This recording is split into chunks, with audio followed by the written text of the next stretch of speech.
Letná dovolenka v Rakúsku nemusí byť len o horách alebo o histórii. Bad išlo je ako stvorený na cyklovýlety. Na pozadí kráľovskej histórie ponúka toto kúpeľné mesto všetko.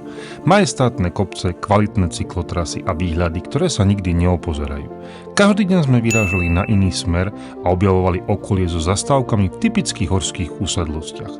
Zážitkom určite bola cyklotrasa popod Ewige Wand, ktorá je vytesaná priamo v skalnom masíve.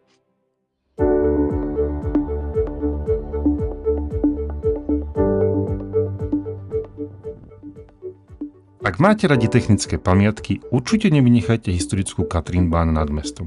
Už samotná jazda má atmosféru a hore nás čakala okružná túra s výhľadom na celý región. A takmer všade dominantný Dachstein. Ľadovec, ktorý máte celý čas pred očami.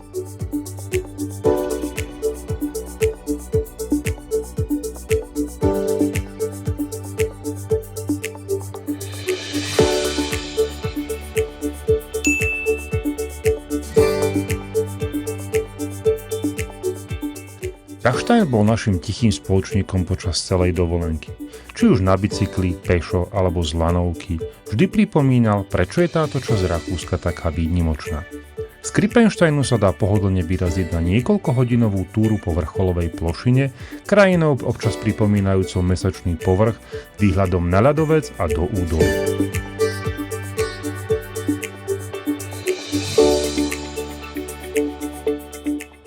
Hallstatt sme samozrejme nemohli vynechať. Ikonické horské mestečko je symbolom Alp a prechádzku po ňom si nemôžeme odpustiť ktorúkoľvek ročnú dobu.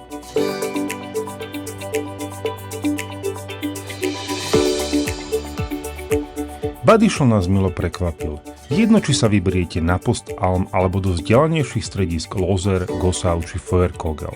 Možnosti na letnú turistiku tu nájdete neúrekom. Podrobné tipy, mapy trás a konkrétne výlety nájdete na našom blogu. Ak hľadáte aktívnu letnú dovolenku v Rakúsku, toto miesto stojí za to navštíviť.